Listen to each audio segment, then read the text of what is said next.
The Unwanted, Chapter 9. It was 6 in the morning when we got to Natran. The truck stopped briefly to drop us off.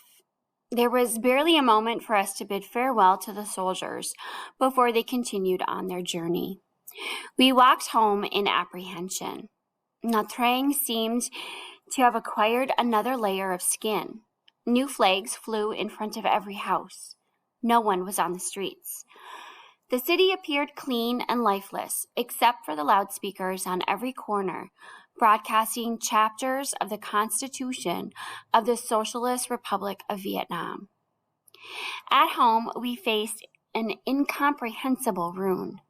The iron gates to our house had been smashed inward, and a trail of garbage and dirt led to the front door. Feces had been smeared everywhere, turning the pale beige face of the house into an obscene brownish mask. Most of the windows had been vandalized. Broken glass lay on the ground, on the patio, and in the dirty pool. The grass had grown like a weed, threatening to cover the front yard. All of the exotic plants had either been stolen or uprooted and left to die on the hard pavement. The tall wall that my mother had cherished had been crushed down to its last brick, and the thick vines that once covered it shared the same sad fate. With each step, we came upon more heart-wrenching surprises. The front doors of the house, expertly carved from rare ebony, had been knocked off their hinges and broken into pieces. Inside the house, it looked as if 1,000 angry horsemen had stormed through, leaving a trail of destruction. We walked through the hallways in shock, stepping on the remains of broken chandeliers and vases. The silence from within the house was absolute, except for the reverberation of our footsteps, echoing from room to room. There seemed to be no one inside. However, we were not alone. Our cook and 2 maids had not abandoned my mother's house. When the looters came, they had hidden themselves in the kitchen building across from the main house and had remained there since. Upon hearing our voices, they ran up from their rooms, shrieking with happiness as they saw us. The cook was a woman of my grandmother's age. She had been in my family for more than a decade. We had always assumed that she had no next of kin, for she had never uttered a word about her family. The fact that she never left the house or had any visitors reinforced this comfortable impression. My grandmother used to tell us how the cook had applied for the job, coming in alone one day with a small suitcase. At that time, my grandfather was in the military service, and my grandmother needed a hand in the kitchen. The woman was never much of a talker, but she was a hard worker and a good cook. I did not know her name. My mother taught us to call her Aunt O, because she had a bit of a habit of falling asleep by the stove with her mouth wide open, forming the letter O. The 2 maids standing next to the cook had come from a large family that lived a few blocks away. Neither had married, and both were in their mid-40s. Instead of returning to their own home, they had chosen to stay at my mother's place, where they were provided with their own space, a luxury that was not affordable elsewhere. Upon seeing us, they could not stop screaming and reaching out to touch my brother and me in astonishment.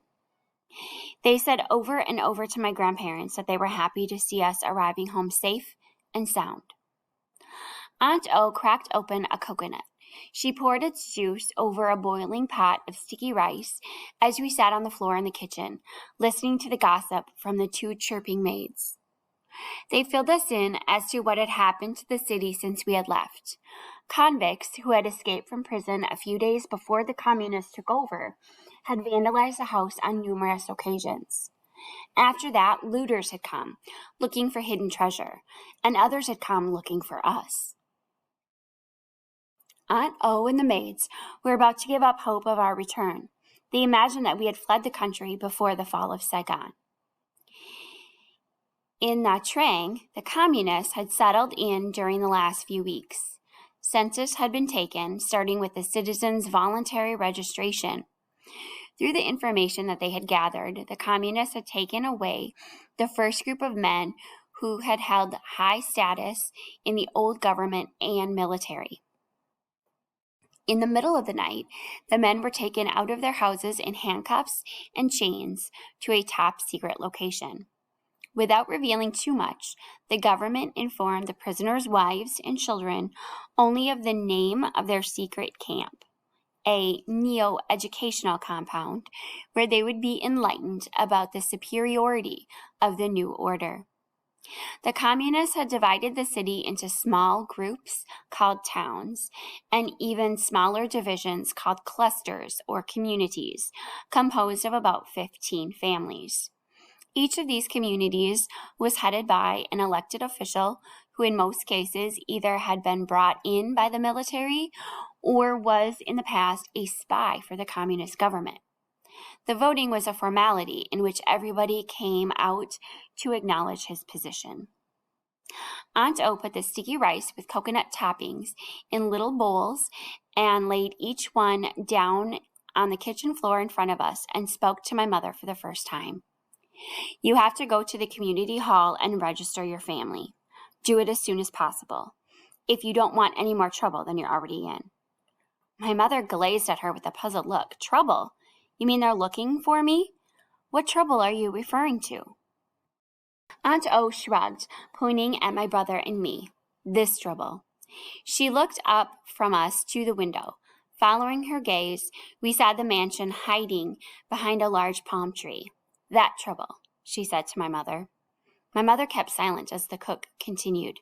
Take all of your identification with you, including every piece of paper that you have. They want to know as much about you as possible. And believe me, before you even get there, they already know everything about you and your past. Who is our community leader? Where do I find him or her? My mother asked. Don't ask me that. I think you should go and find out for yourself, Aunt O said. Just be prepared. That's all. The office is in the community hall. Where's the community hall? My mother asked. You know, madam. It used to be Master Kian's school. My mother jumped. Turning to Aunt O, she said, Please don't call us madam or master anymore. In the past month, I have lost everything I have ever had.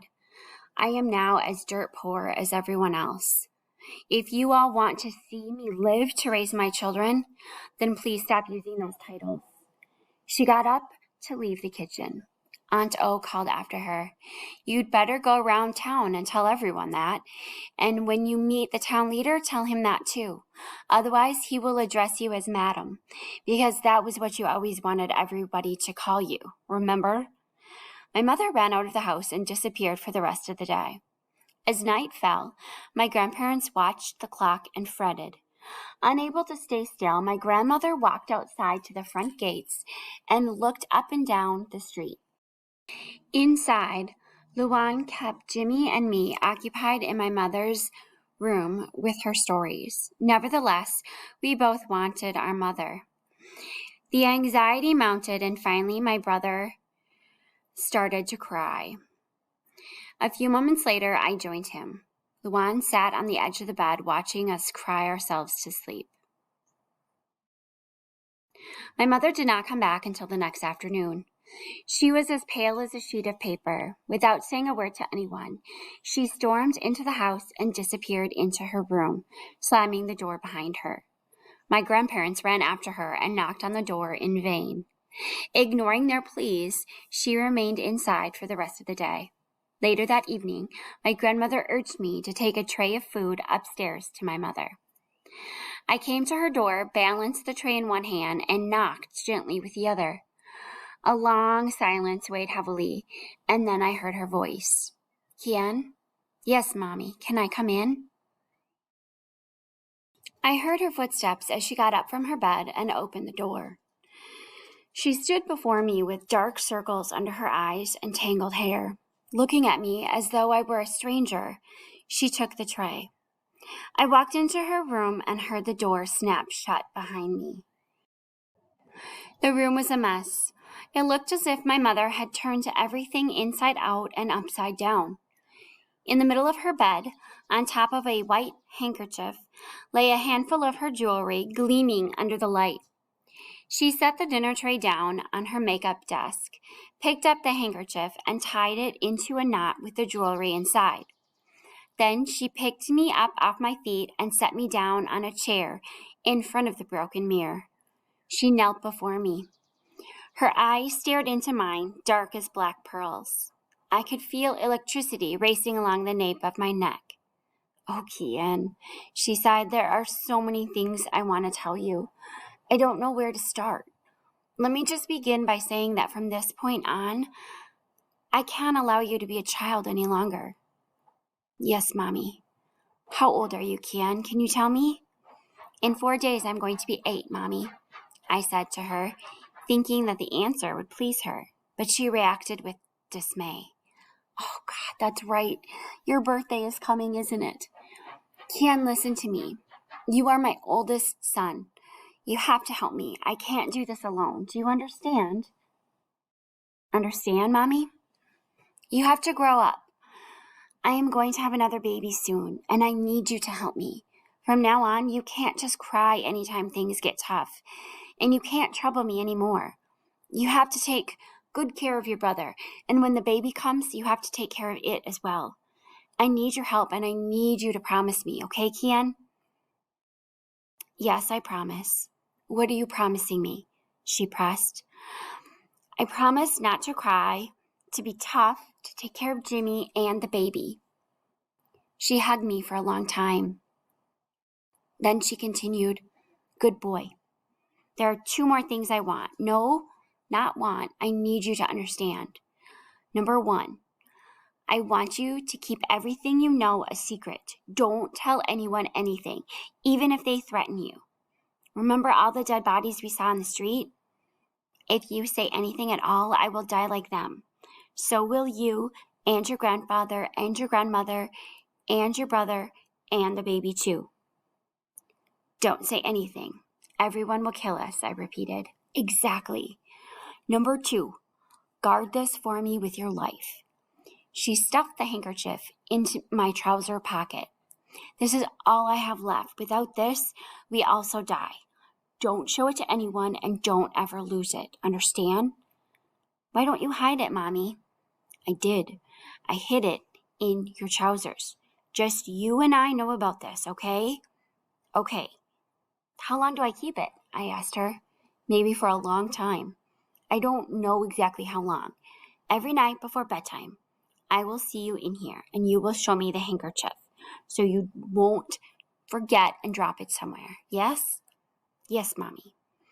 "Now be a good boy and go get your grandparents for me. If Luan asks you what we were talking about, what will you tell her?" "Tell her nothing," I answered her.